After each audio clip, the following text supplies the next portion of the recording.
the squadrons and debts ended up getting assigned, overseas. But Clark Gable actually trained there. I think he was an officer, maybe a major or something like he that. was a pilot. Yeah. When the public found out that he was training there, the phone lines would get jammed up for hours every now and then with his fans trying to get a hold of him, trying to kind of wish him luck. Yeah. Or girls trying to call him or whatever it was because he was still a famous movie star. Oh, yeah.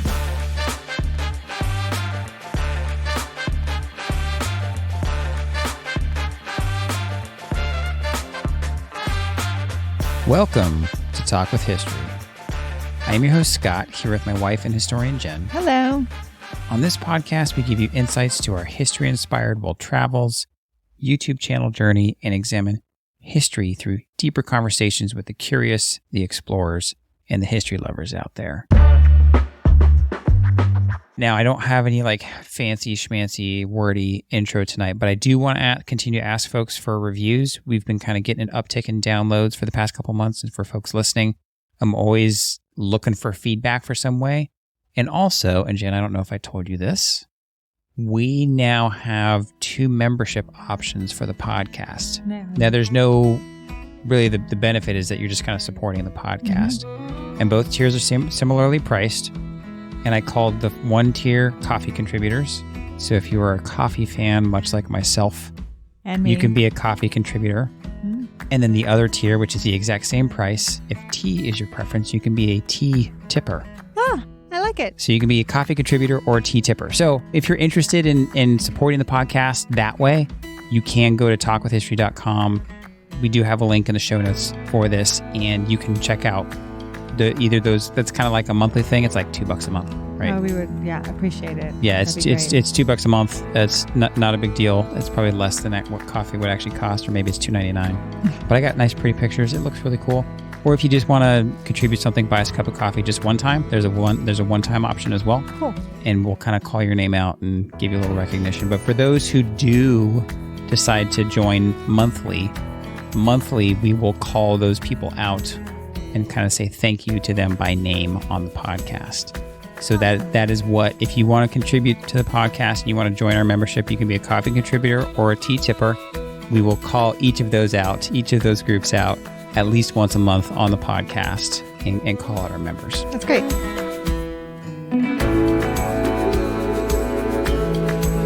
So, Jen, we are talking, people kind of saw the show title about Medal of Honor. So tell us a little bit about kind of why we're talking about Medal of Honor recipients tonight. Yeah, and I know you had said you don't have a fancy opening, because I don't think it really needs a fancy opening, right? The Medal of Honor is the highest recognition that the United States military bestows on a service member. And Teddy Roosevelt really lobbied for one and never received it. And General George Patton once said, "I would sell my immortal soul for that medal." Really? Yes. The Medal of Honor was first authorized in 1861 for the sailors and Marines, and the following year for soldiers as well. So it was first authorized during the Civil War. Okay. So there you go. So that's when it started. So the Medal of Honor began coming out of the Civil War, 1861. It looks like, from what I can see here, the efforts of Senator James Grimes and the Secretary of Navy, Gideon Welles, who we actually, I think we had talked about him once or twice. We have.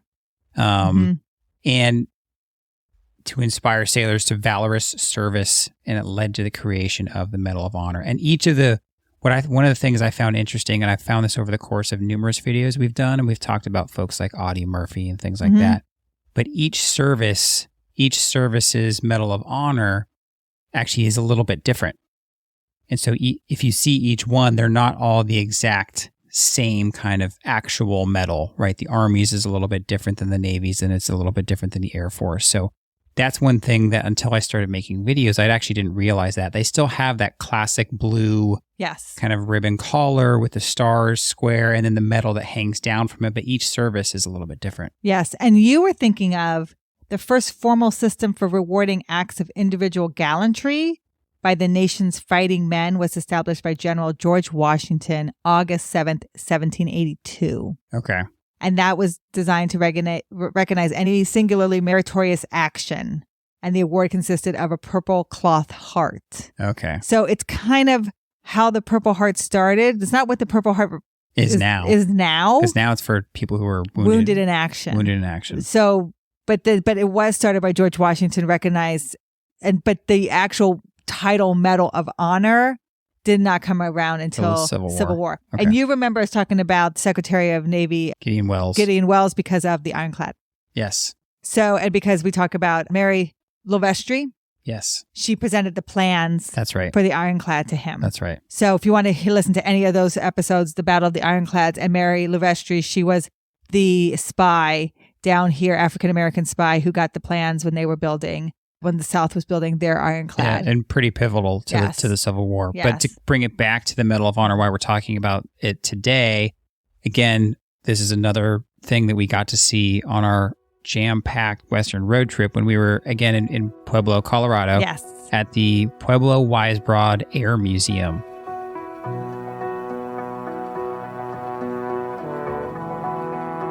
And one of the displays that they had there was this whole section to servicemen and women, mostly historical stuff.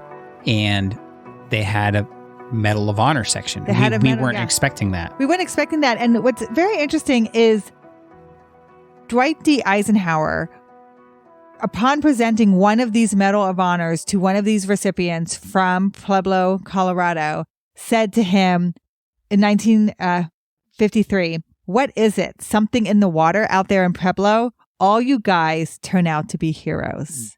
And so then in 1993, there was a congressman who read into the congressional record information about Pueblo and its recipients of the Medal of Honor. And he cited at the time, it was the only city of record to have 4 living recipients of the Medal of Honor from the same hometown. And so we actually open our video with John Hill, who's one of the docents there.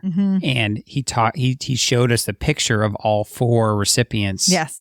Living at the time. I think today, which was, back in June, for us a few months ago, I think there was only one that was still living. There's only one still living that's today. Still living. Yes. So who were the 4 that were from there? So Pueblo, Colorado has since been called the home of heroes because of this. So you have 4 Congressional Medal of Honor recipients. You have William J. Crawford, Army, World War II. He's the one we kind of highlight in our video. And then Carl L. Sitter, he's a Marine from Korea. Raymond Jerry Murphy, he's also a Marine. He's from Korea. And then Drew Dix, his is from the Army and from Vietnam. He's the only one still living. So these 4 gentlemen are all from Pueblo, Colorado. And what they did, so when you read about what they did, it's why the Medal of Honor is such a prestigious, award. It's that next level, right? And we focus on Crawford because his story is just so interesting.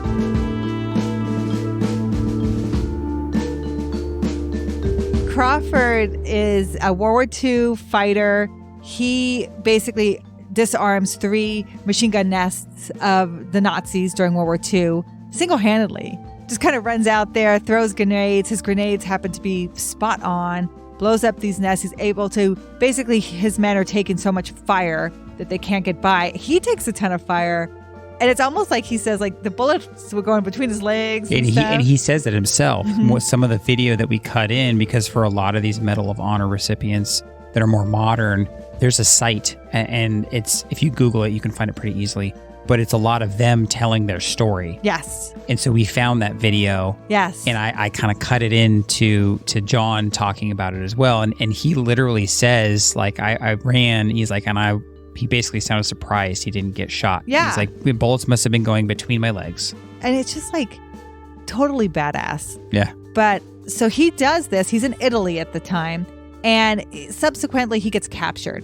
And he spends 19 months as a prisoner of war. But during those 19 months, he is awarded the Medal of Honor. And so because he's a prisoner of war and they actually think he has passed. They thought he was dead, yeah. They posthumously present the medal to his father, and Truman presents it to his father.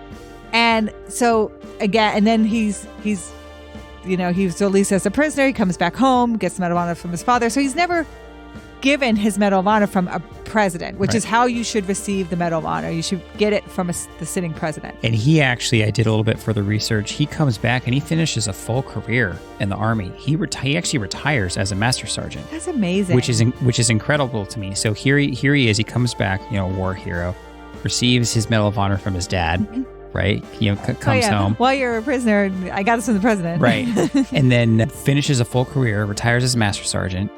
And then how did we after retirement, he takes a job as a custodian at the Air Force Academy. It's not far from Pueblo, Colorado. It's about 45 minutes north. And so he's he wants to mentor young cadets, and he's the custodian there. And then one of the cadets writes a paper, and he writes this paper on the janitor's lessons in leadership. And then they start to look up his background and realize that he has achieved the Medal of Honor. Yeah. But so as he was doing research for this paper, he recognized the name and went and asked him. He's like, "Hey, are you the William J. Crawford? Who's the William J. Crawford in this Medal of Honor book over here?" And he was like, "Yeah, that's me." Yes. And that's when they came to realize he never received his Medal of Honor from a sitting president. So at the Air Force Academy graduation, President Reagan spoke, and in 1985, at that ceremony, presents him with the Medal of Honor. Yeah, it was pretty cool. It was pretty cool. And I actually found that too. I was surprised that I found that recording. So we actually have the clip of Reagan speaking, calling him up on stage. There's something I want to do that means a lot to me, and I'm sure will mean a lot to you. We're graced with the company of a man who believed so much in the values of our nation that he went above and beyond the call of duty in defending them. In July 1944, a grateful nation bestowed the Medal of Honor on a soldier, a private, for extraordinary heroism on Hill 424 near Altavilla, Italy. The soldier could not accept the award that day. He was a prisoner of war, and his father accepted in his behalf. Since early in this century, it has been customary for the president to present the Medal of Honor. Well, nearly 40 years have gone by, and it's time to do it right. A native son of Colorado, and certainly a good friend of the Air Force Academy, will forever be in the select company where the heroes of our country stand. It gives me great pleasure to ask Mr. William J. Bill Crawford, formerly of the 36th Infantry Division, to come forward.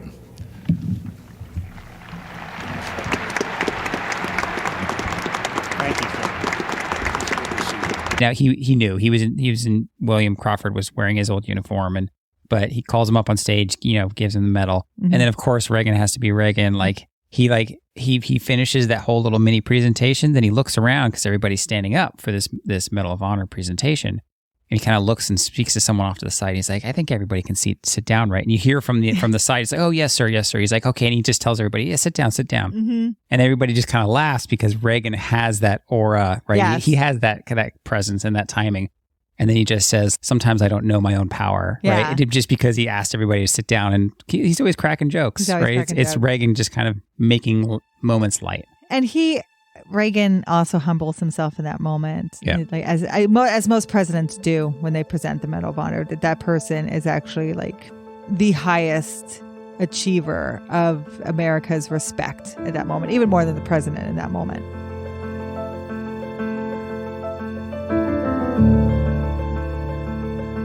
We talked about Drew Dix. He's the one who's currently still living. He was Army during Vietnam. What he did was totally badass too. During the Tet Offensive of 1968, although outnumbered at least 30-1, he led a small contingent of troops on a harrowing 56-hour battle against 2 Viet Cong battalions. And he rescued a ton of civilians. He rescues a young nurse, 8 volunteers, 2 Filipino workers, a young Vietnamese girl, a wife and children of the chief in the area. And acting alone, he assaulted enemy strongholds, secured key buildings, and captured over 20 prisoners, including one of the highest ranking officers ever seized during the Vietnam War. Holy cow. I know. That's why the Medal of Honor is like next level. It really is. And for anybody listening, I know we have folks who are currently in active duty military and former military that listen, like, and throughout my career and throughout your time in the Navy, you get to, every now and then we kind of say, hey, this is one of those kind of Navy heritage moments. We do heritage training and stuff like that. And they'll talk about some of these Medal of Honor winners and they'll read the official citation. Yes. And I did that when I was in command, right? Every now and then, once or twice while I was there, we would say, okay, we're going to read the Medal of Honor citation for this particular person. And it's just so emotional. Yes. Hearing these stories and thinking about, like, it's true self-sacrifice, because that person is not, almost at a point of not thinking of themselves whatsoever. The only thing they're focused on is saving those around them and defeating the enemy. It's difficult to even understand and comprehend. It's completely true, and that's true for Carl Sitter. He's one of the other people from Pueblo, Colorado.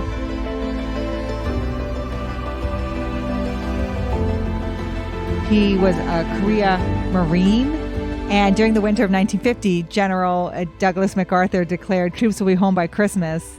But unknown to the commander, the 1st Marine Division was being surrounded by over 120,000 Chinese troops. And so on November 29th at the Chosin Reservoir, Carl Sitter received his faithful orders to take East Hill.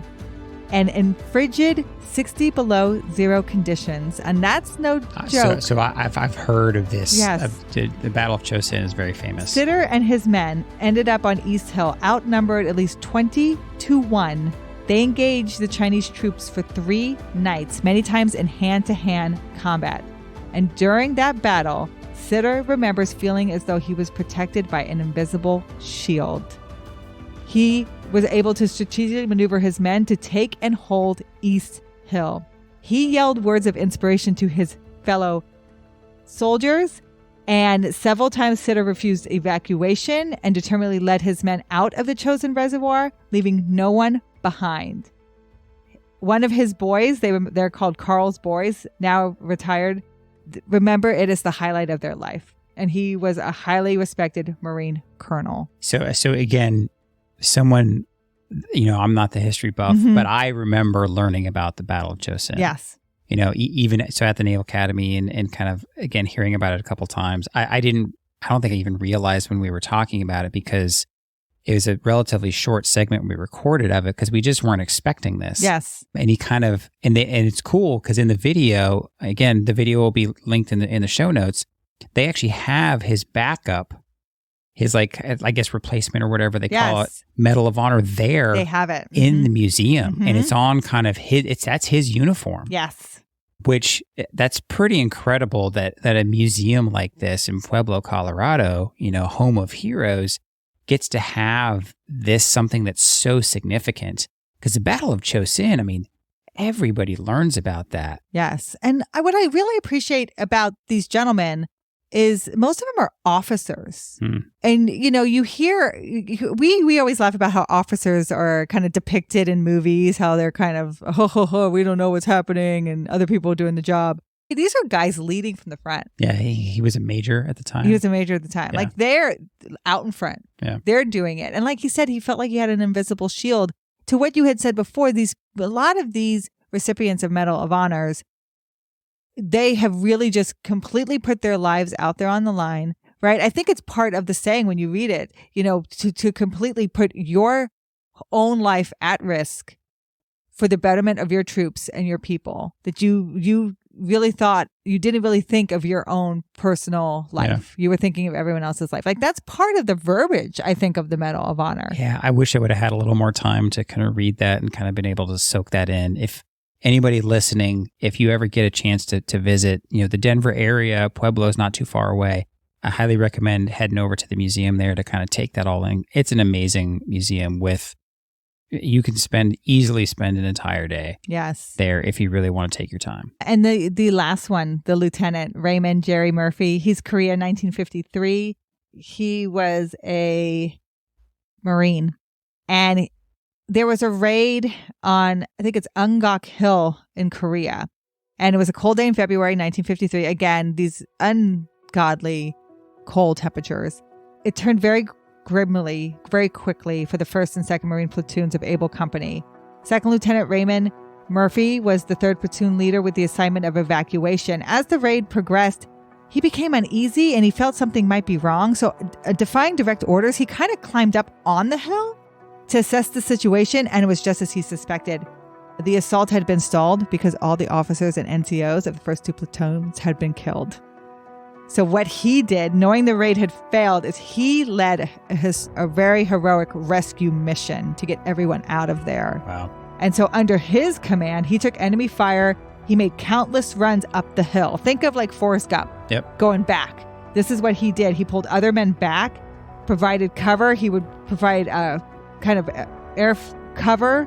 And this is the person who Eisenhower is presenting the Medal of Honor to when he makes the statement, "What's in the water with you guys in Pueblo?" In Pueblo. Yeah. Wow. And so he received numerous wounds, refused treatment until everyone else had been evacuated and treated. So again, like you said, there is a moment with soldiers where they're just so a part of the mission that it really isn't about their life anymore. It's about everyone else's life and seeing the mission through. And what I appreciate about him as a young officer, because he's a young lieutenant, is he is defying orders to figure out what's going on. And when he sees that the mission has changed, he completely takes the leadership upon himself to take control and evacuate everyone from that offensive. So those are the 4 Medal of Honor recipients from Pueblo, Colorado. It's their hometown. Yeah. And then we also showcase one in the video who is a Civil War Medal of Honor recipient, but he's buried in Pueblo. He's not from Pueblo. So there's basically 5 in the area. And so again, at the time the 4 were living, and I think that's what made it the hometown of heroes, because there might be other towns that have more Medal of Honor recipients from that hometown. Total. But because those 4 were living at the same time, it's because it got that name. And so it's just amazing. Those stories, you can see why that is the highest award. It's not even an award, the highest recognition you can get from our country for your military service. And then we also showcased in that video the World War II posters. Yeah, they had a phenomenal section of just kind of, I wouldn't call it memorabilia, right? But it's items from World War II and Korea and Vietnam and and they set it all up to, it's even interactive for the kids. Yes. Kind of have the aircraft that coincide with the kind of theaters they were a part of in the military. Yeah, and some of those World War II propaganda posters that some of them, like you said, I had never seen some of those before. And they were all original. Yeah. So, of course, they had the G, I wish I was a man, I joined the Navy, which I love. I have the magnet of it on the refrigerator. But they had one of Dory Miller, who is he was the cook on the ship during Pearl Harbor attack. When the gunman was killed, he took control of the surface-to-air guns and shot down a plane. Yeah. They just named an aircraft carrier after him. Yeah. I believe it's an aircraft carrier. Yeah. And so there was a poster of him. There was some really cool ones there. I always love those posters. Yeah. And then they had the kind of whole display of all the female uniforms. Yes. That was neat. So they really do, I say it in the video, they really do a good job of honoring women in service. And there was about 8 mannequins with full dress military uniforms. They had Marines, they had Coast Guard, they had Navy, they had Air Force, they had WASP uniforms. So it was very neat to see a full female uniform from that era and for the different services. Yeah. And then the last thing was the flight jackets. Yes, the flight jackets were really cool, and I got some really fun shots of those. And I have a feeling that if we'd have been able to spend more time on each one of them and the significance of why they were on display, we called out one. Sure. It was from the aircraft called Witchcraft. Yes. And I guess it was called Witchcraft because it had done, kind of an ungodly amount of successful missions without getting hit or ever pulling back. It's like 135 missions. Yeah, and they thought there must be some kind of something special, some Right. kind of witchcraft about them. So this flight jacket had kind of witchcraft written on it, and some of them had more decorations, kind of drawings on them. Some of Yes. them were a little bit more plain, but it was cool seeing those old leather flight jackets. Yeah, so, and most people know that I was a Navy pilot, so I was a naval aviator. And when you get your wings, you get a brown leather Navy issue flight jacket. They're hard to get. They're very expensive if you want to buy them off market. And so to receive it when you get your wings is a great honor because you only get one. And it's a throwback to this old era where you would fly in open cockpits or freezing cold cockpits, and you have to be issued a brown leather jacket because you'd be freezing in the cockpit. And so now it's really just very ceremonial. I flew with it one time over the Rockies. I was freezing. I put it on and I actually flew with it in the T-34. But most time you don't really fly. You get another military jacket issued to you to fly with. But now we put patches on it and you pass it down and you have it in your family. But it's a throwback to when they really were used as part of your gear, as part of what you flew with because of the cockpits being so cold. And it's just very cool to see the ones that were in action, and actually people have put stuff on them from the flights they flew. And so they have a nice collection there at the Pueblo Museum. One more thing I wanted to talk about real quick before, and you just mentioned it real quick in the video, is that Clark Gable. Yes. Was stationed at so the Pueblo old Museum. Hollywood actor Clark Gable. Yes, the famous, Gone with the Wind. Gone with the Wind. Red Butler. Frankly, Scarlet. I don't give a damn. Yeah. Right, that guy. Because a lot of these, during World War II, they joined the military. and so he trained. And you actually didn't know this until after we left. No. So I was talking with, I think, the museum president. She was hanging out with me and the kids while you were sitting with filming with some of the other gentlemen. And she told me this. And it's on their website. So if you go to their website, pwam.org, they show this on there. So that's where I pulled it off of. But Clark Gable actually trained there because that in Pueblo, there was a big training site there. And a lot of these air kind of the squadrons and dets ended up getting assigned, overseas. But Clark Gable actually trained there. I think he was an officer, maybe a major. Or something like he that. was a pilot. Yeah.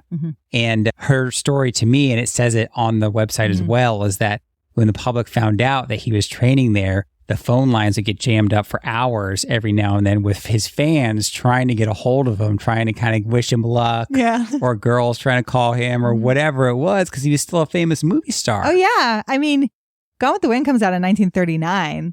So World War II, it's after. And Gone with the Wind was the biggest movie at the time. It's only a few years later. So here he is in Pueblo, Colorado, training, in flying and stuff like that. And people are trying to get a hold of him, jamming up the entire town's phone lines for multiple hours at a time. I can totally see that happening. What would be neat too is he probably is, he's flying. So he's probably making radio calls and stuff. So if you're on the tower, if you're in control. See if you recognize the voice. It would be his voice on the radio making radio calls. So that's really neat. That was neat. That was just kind of a quick call out that I put in the beginning of the video when I'm doing kind of like a pop-up video thing, kind of talking about the little bit of the backstory of the military training sites in Pueblo, Colorado.